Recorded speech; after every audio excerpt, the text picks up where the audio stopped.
The Vikings retain Andrew DePaula, Pro Bowl long snapper. I've got no issue with that. But they bring back Greg Joseph, and they gave him an amount that makes me think they are committed to Greg Joseph. Why? 28th in field goal percentage last year. Okay, well, maybe he has a track record that we can trust from previous years. Okay, I'll say this. The issue with Greg Joseph, I know that his field goal percentage is like one of the worst in the NFL. I get that. The issue is not his field goals, right? Because he only missed one field goal under 50 yards last year. Like the field goal percentage thing is rough because the Vikings had him kick so many 50+.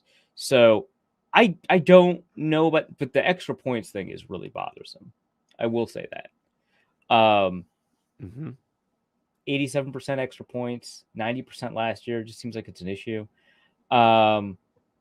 Third to last in extra points last year. Third to last in extra points the year before that. He's like inarguably Tennessee, a bottom five kicker. He's probably. Like I don't get it. So there's like two schools of thought. One is that you think Greg Joseph is good, which is insanely hard to defend, and the other is kicking regresses to the mean.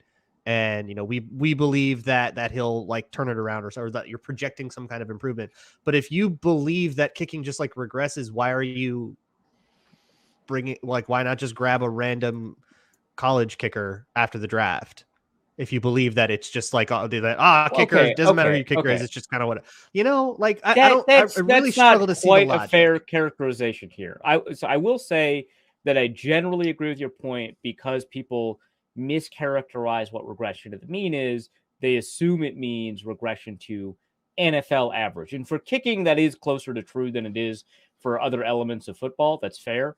But it's regression to your kicker's mean. And the reason it regresses to the NFL average is because you don't know where your kicker is because the information we receive on kickers is so noisy, right? If you take a look at like the field goal percentage graphs or whatever that like Timo Risk puts out over Pro Football Focus, the error bars are very wide, which is what makes Justin Tucker so interesting, right? Because he is, after accounting for error bars, substantially better than everybody else. But if you like, for example, like running backs don't matter, drops don't matter for receivers. If that is your approach and you get a guy knowing that he runs great routes and drops the ball a ton, it's not part of your evaluation, you will end up with a bad receiver. You take a look at, you've been watching a lot of XFL. You take a look at AAF, XFL, USFL. Those receivers have bad hands, awful hands. Yeah. And it substantially affects Dramas, the game. Man. Teams with better hands at receiver, like that wins games in the XFL. It doesn't really matter in the NFL. And the reason is because there's a selection bias, right? The kickers who make it, the running backs who make it, the receivers who make it have all demonstrated the level of their talent to the point where the distinctions between their kicking talent, their catching talent, their running back talent do not matter. But if you take an XFL running back and put him in the NFL, generally speaking, that guy sucks. He just sucks. And so the regression of the mean stuff, why wouldn't you just take a random? That's not how it works. Because now you're taking someone out of the selection sample, out of the bias sample, into the NFL, and they're just going to be bad. So most kickers will regress to the mean because they're NFL kickers. And I think Greg Joseph is an NFL kicker. I'm not a Greg Joseph defender. I wouldn't say he's bottom 5, but he's probably bottom 8, right? Like, I'm not arguing for the world here, right?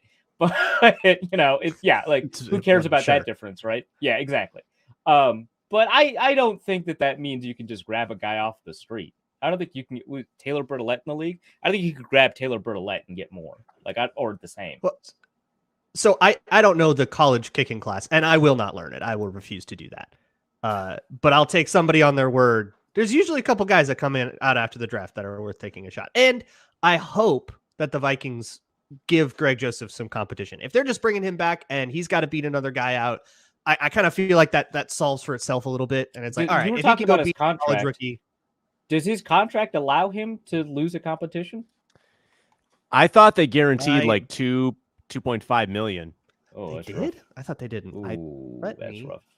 Double check on that.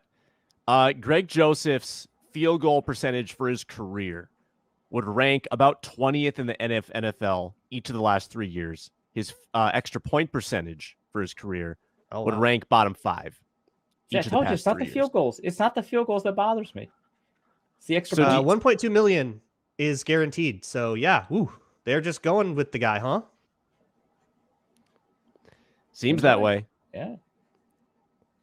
The number one kicker in PFF rankings, by the way, Daniel Carlson.